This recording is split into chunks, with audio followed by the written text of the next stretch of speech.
Hey everybody, I just want to spend a little bit of time today talking about mobile onboarding flows.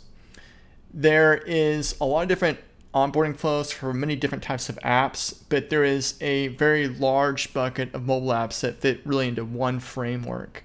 And I want to talk about that today because I think it's pretty important that if you're an app manager that you understand these different pieces and how your mobile app can fit into this framework.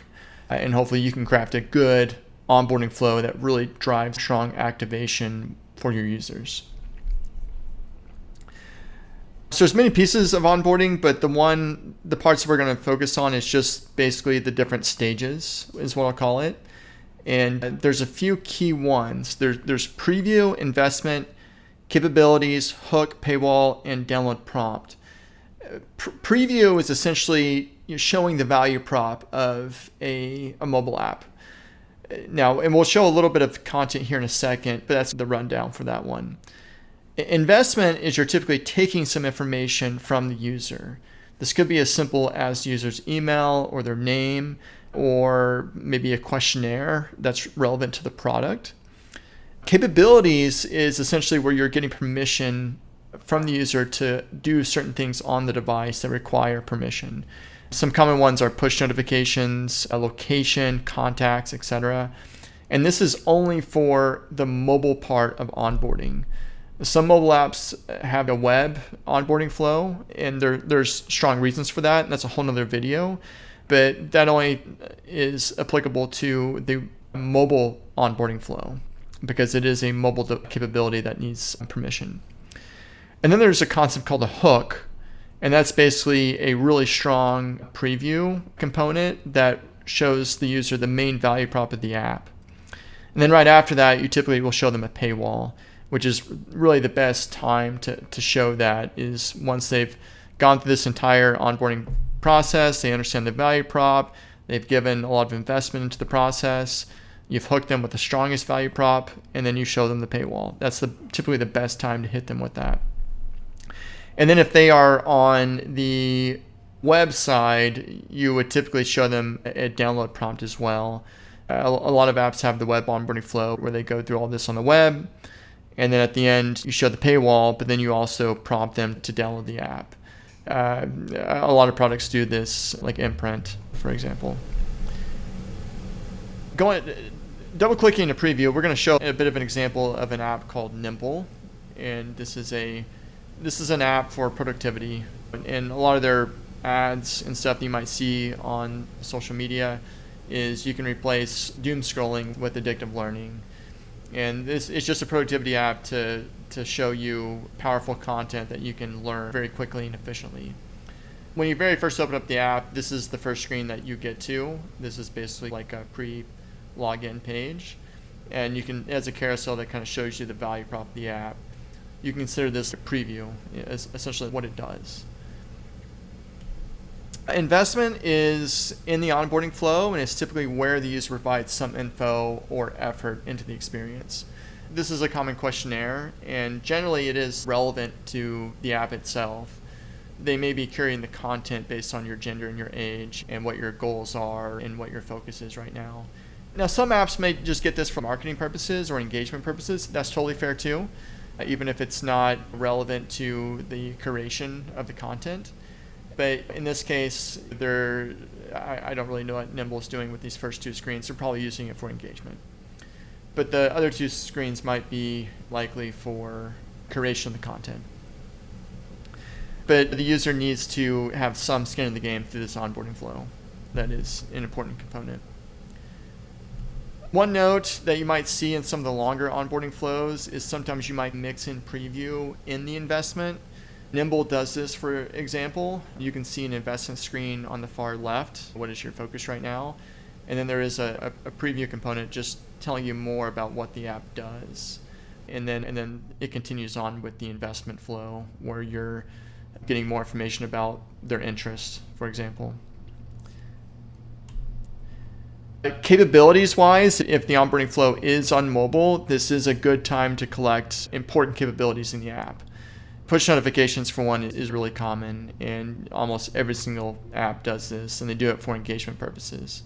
It's a really powerful engagement tool and has really high open rates relevant or relative to emails or traditional non-mobile engagement tools.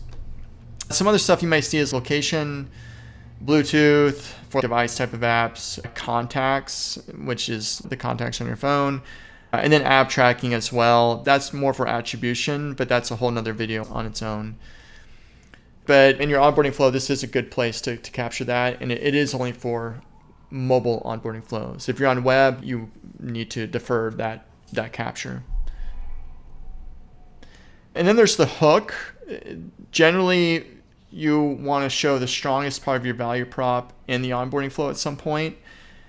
I don't think Nimble does the best job of this, but this is basically their hook, is they craft a personalized learning experience for you based on all the questions that you answered. And then they basically convince you that they have a curated experience for you. That's their hook.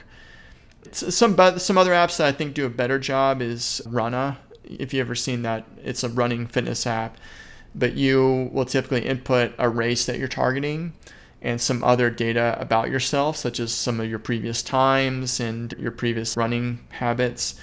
And then it shows you the target times you can achieve if you follow their plan. That is their hook. They're basically showing you what you can achieve if you subscribe to their plan and follow their instructions. So it could be like a 5 to 10 minute improvement on your marathon time. And that's super, super strong. Some of the test prep apps, they might show you what kind of score you can get. And that's a huge hook for a lot of users that really kind of hook them in and really get them convinced on the value proposition of the app. And you really want to do that on these onboarding flows if you're going to convert them into a fully activated and paying user. So that's the hook.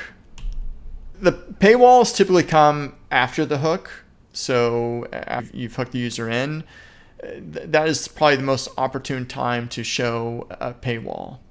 And on most subscription-based apps, the most popular version is a 7-day free trial. And the reason for that is you're getting their financial info, which is great, but then they can go and experience the value of your app and get used to it. That component is a bit downstream from onboarding. That is a part of activation and then engagement depth typically. But here, this is your paywall, and you really want them to commit to purchasing at this point, right after you've done the hook. And that's pretty much it for an onboarding flow. We can look at Nimble's full flow in this FigJam. And we already went through it, but I think it's good to touch base on it really quickly. You land, you see these screens here. It's a carousel they can scroll through. This is the preview components. Then they go into investment. They get the gender, the age, the learning goals, which is multi-select, and your focus. And then it shows on the preview screen. Continues on with investment in terms of what would you like to learn with us, or a daily learning goal, this is basically setting a goal in the app, which is an engagement component that can be used downstream. Same thing with the streak here. That is another engagement component they're prepping, which is important for engagement breadth. The new lessons for you, this is basically you're kind of completed the flow and they're curating the experience. And then at that point, it's hitting you with the capabilities, which push notifications are pretty much a must-have for most mobile apps. And then they're hitting you with another preview screen. They do this loading experience and they do prompt you with a few questions. I don't have all of these, but there was 3 of them here. And these are just motivating things. I think they really want you to select yes for every single one of these. And then they're hooking you with basically your learning experience is up and running. So they've got a fully curated experience for you. And that's ideally supposed to hook you into subscribing to the subscription and then going to the app and doing a very curated learning experience just for you personally. And there's some more preview content mixed in here. This is just other testimonials, which can be helpful for these type of apps. And then you hit the paywall screen and hopefully you select start free trial. You can exit out here at the top left, although it's very subtle. But most users will probably click start free trial and hit the Apple Pay or whatever payment method you're doing. And then it hits you with this screen where they're preparing recommendations for you, another curated type of preview, and then you're hit in the main dashboard. So that's the onboarding screen of Nimble. Again, just going back to it, you saw a little bit of preview, a little bit of investment, you saw some capabilities, you saw a hook, you saw a paywall, and there was no download prompt because this is a mobile-based onboarding flow. But most apps fit into these 6 stages.